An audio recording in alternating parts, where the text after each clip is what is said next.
Hey everyone, the Legends of Runeterra video I have prepared has actually been put into two distinct videos to showcase different aspects of the upcoming Riot card game. Because of how long this video is, I'll be putting timestamps in the description as well as in a pinned comment below. The first one which you are seeing right now is for information. This video will be about details and tidbits for people that have either never gone into a card game like it, others who have played similar titles, or are overall interested in Legends of Runeterra and don't have much insight about it.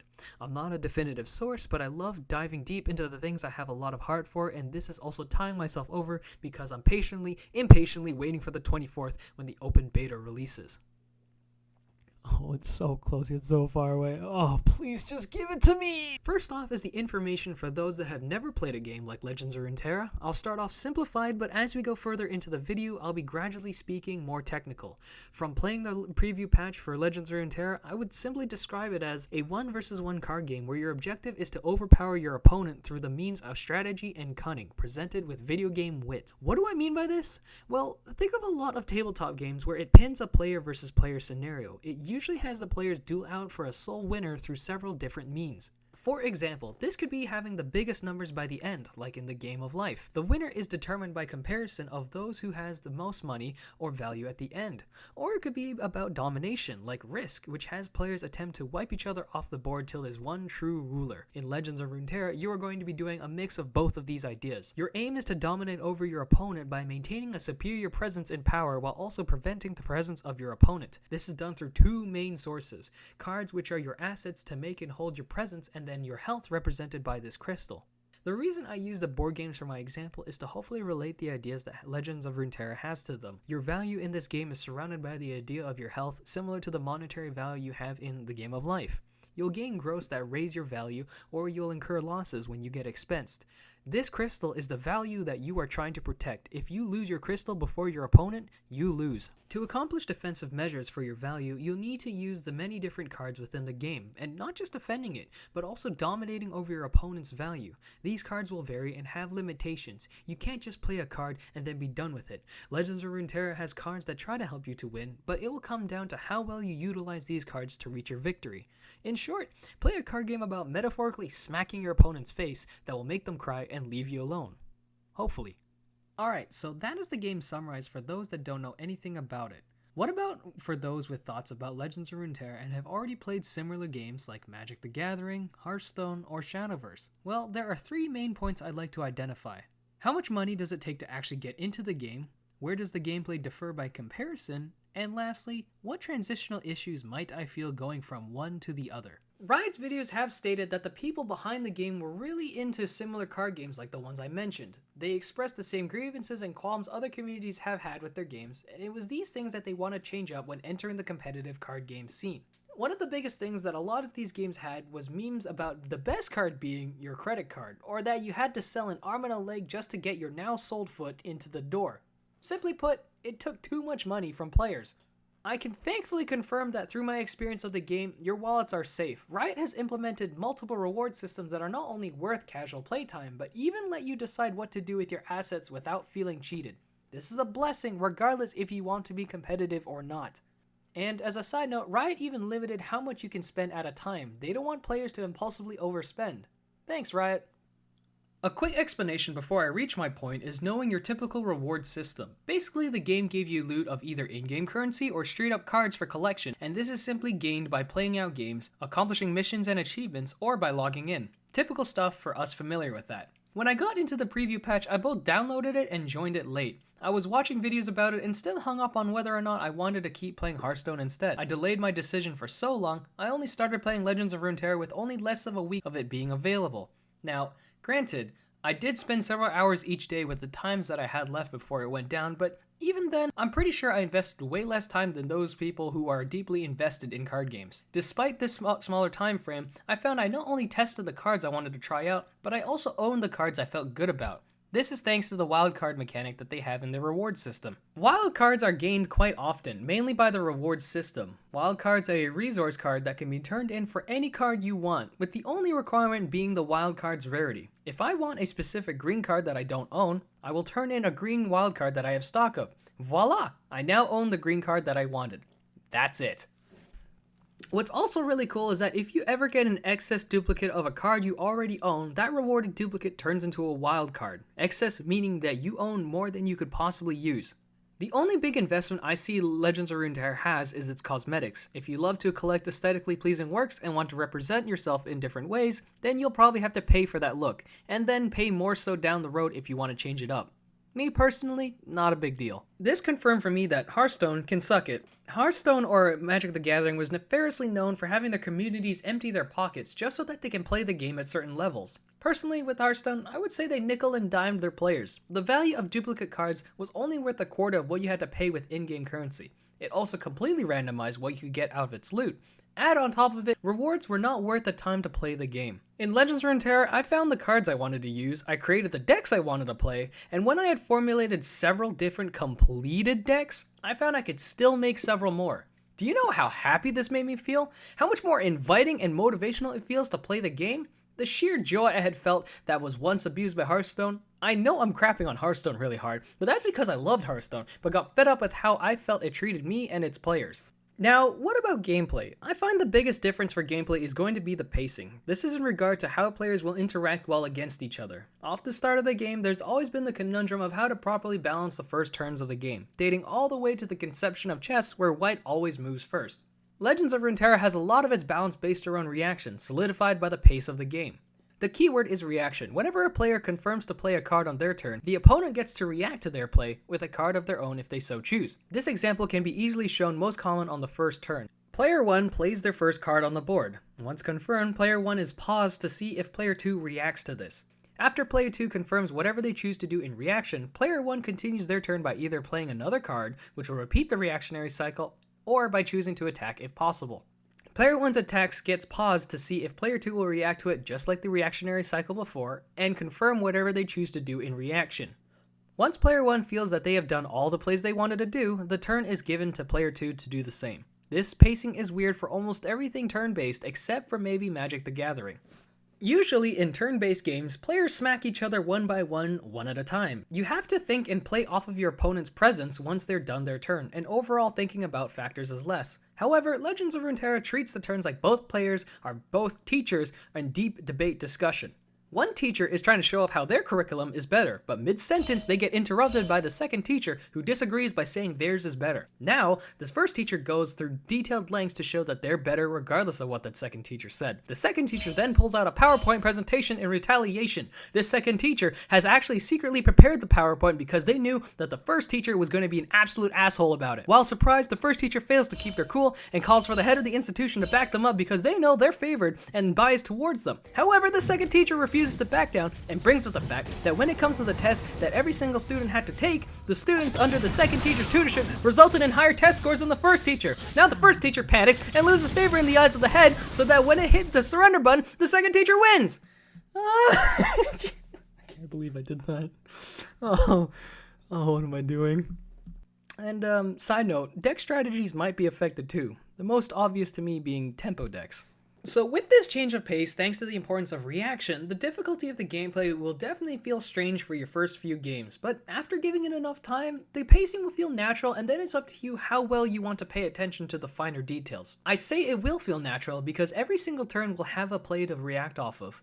I'm not sure the level of casual play is going to reach the same levels of casual that say the TFT community will have. I consider myself semi-casual because I'm still going to try to play to win, but definitely not in the most optimal way or mindset. I am worried that I don't get to be as stupid in Legends of Runeterra. Stupid as in unironically enjoying League of Legends by playing Tank Ashe. I do enjoy looking at the system of these things, and then somehow in the end, I just throw it out the window once I see I can personally get away with not following through with it. I'm telling you right now, the first few things I'm gonna pull off in Legends of Runeterra is Poros. Temporo, Agporo, Controlo, I doubt there's a Poro TK. There also felt like there was different types of decks. Aggro Draven, Rush Lucian, Token Elise, Spellheimer, Trap Teemo. The most common one was Control Trend Anivia. Other communities like Magic the Gathering and Hearthstone will know some of these terms. Control, Aggro, Tempo, Ramp, +1/+1. These few terms and more are well still true in Legends of Runeterra. Well, what about the big one, RNG? So far, there's only 2 instances that I can recall where RNG seems to play a deep role. One is the ability of the champion card Karma, who generates a random spell at the end of a turn, and the others were small cards that give a random minion type on play. Karma was never an issue due to her being too slow to not only play, but also make use of. A lot of spells in this game are quite costly, and because of how important deck synergy is in Legends of Runeterra, Karma generated a lot of either too slow to use spells that made your hand worse, or both. I say she is slow because damage in this game can easily take sudden turns. Even control decks will end you in 1 to 2 turns when they reach their win condition. The other cards that I don't have footage of and am recalling off of memory were just low effect cards that didn't randomly generate something completely out of nowhere. A lot of them had conditions, and the card it would generate was based on a specified pool of answers. One I remember was if you were in control of an elite minion, this minion would give you a random elite minion. It's nothing wild, and when you already have elites in your deck, your opponent already anticipates running into elite minion types available in the game. I never once felt I encountered mind-blowing BS. Interesting moments, but not BS. When moving from other games to Legends of Runeterra, getting into the game is going to be affected by a few things. How already knowledgeable are you on League of Legends universe? Are the cards themselves going to be easy to identify or distinguish? Is there enough clarity with the information of what's going on in front of me? So if you're already familiar with the playable characters in League of Legends, the cards that have those same characters will also have very similar functionality, as in the identity that has been made by their League of Legends version has been faithfully adapted to the Legends of Runeterra card counterpart. The 4 weak points made when casting Fura's ultimate is a mechanic used in her card ability and animations. When it comes to the other cards deeper in lore or relation, they've been made in such a way that one could go, "Oh, that makes sense, that's cool, I could see this character chatting up this random, that's neat." Or, "Wait, they do that too? But that character does that too!" What if they did that together? You'll have plenty of ways to understand these interactions with Riot's media. League's universe I got into thanks to their comics, cinematics, League itself, and other YouTubers who cover them, like Necrit. There is a clear bias within me because of this. Coming from Hearthstone, it's related to a universe I've had no personal connection with any of their games. There's no regret or feeling of missing out from leaving Hearthstone. My friends that were into World of Warcraft's universe have said Battle for Azeroth gets them upset. Meanwhile, League's universe is rising in life and they enjoy that. The fact that the art and flavor text is considered canon, plus the interactions between cards would actually be accurate if they ever came into their timeline, there's a lot of heart and story brewing in the entirety of the game. It kills me as someone outside of WoW's community that Maiev and Illidan don't even have interactions in Hearthstone. Grayscale showcases this and many other frustrations with fun meme humor edits. The animations themselves are very easy to identify as they've been made with a cinematic feel. They feel like they're acting out how they would and move and attack despite being a card and even sound like them too. I can't say the same for a bit of the user interface like the attack tokens or the attack order. That's just identifying the pace of the game. You just have to get used to those parts. Oh, and there has been some criticism that the board feels too close to your face. I personally haven't found that to be the case, but it has arisen as a point for people. I would also note that they are planning to make a mobile version for Legends of Runeterra. My guess is that I suspect it will be slightly taxing on mobile devices, especially those that don't have an up-to-date smartphone or tablet like me. There's a lot of assets that you see on the front end and you wouldn't be able to disable a lot of the flair or animations for the graphics. This might be something Riot implements since they do it in their mobile client, but that's a guess? I'm not too knowledgeable of technology, admittedly. With all that I've just said, and you don't actually know the universe of League of Legends, I still say don't fret about it. The identities of the cards that have been categorized with factions do it just like Magic the Gathering does with their colors. The animations make it clear what keywords or abilities are clear on of what's happening or what is going to happen, and it even has a few functions that preview what results in a turn. There shouldn't be too much culture shock from when it comes to joining Legends of Runeterra from a different game, except for possibly the UI and the change of pace. Lastly, what about the future of the game and how it might be handled? One of the biggest criticisms that Legends of Runeterra had for its alpha was that there wasn't enough cards to play with. What do you think of Runeterra? Did you get a chance to stream much of that whenever it was on the thing? You've got a very dramatic expression in response to this question. I think everyone I've talked to about the game who plays card games at a high level says the game currently isn't very good. Mainly because not so much the game itself isn't good, but the game itself lacks a lot of depth. For Legends of Runeterra, you only build around champions, which is actually very limiting in the creative department. So I think right now there's not enough colors and enough cards to kind of keep hardcore card enthusiasts to play the game. Like the idea in theory, that's true, but there's not enough cards. That's it. Like it's just missing cards. What Skara says, I believe, is half and half, where I was still able to make decks around Poros. I saw Elnuks, and not all the champions that are in the game are actually full-on win conditions, or, you know, the reason why you play the deck. Because there are some cards like Braum, which is 0 damage, and you just take damage and you survive, and then you just keep on surviving damage with him. You need to find different synergies and also different cards to support Braum. It's not just champions for all of them. However, it is very much true for the rest, like Fiora, or Lucian, or Draven, Katarina. Those ones are very much, you know, the whole reason you play the deck, as well. But in comparison to some others, they just kind of help a deck function to do something else, like Braum. That creativity is there, but it's not fully fleshed out yet. I agree with them to an extent, as it makes a ton of sense that, you know, you start a game out and it's lacking a bit of depth or variety that one would expect already in competition with others. However, Riot did state that in the upcoming open beta release, they've added more, and there is definitely still more and more to come. Riot makes changes and additions to their main game quite frequently, either for content, cosmetics, and or for balances. It seems that those that have represented Riot's Runeterra videos, they seem like grounded card gamers. And there certainly isn't the wild craziness in the cards. Unlike the champion design of late, there have already been nerfs and buffs, as well as consideration that almost every main card pushes for a win condition. Viable or not, it's there. When I say there's plenty of additions to be made, I'm talking about all the things that they haven't included from the League universe. There's still so much more factions to be added, like Bilgewater, Shurima, Vastaya, or even my personal favorite, Targon.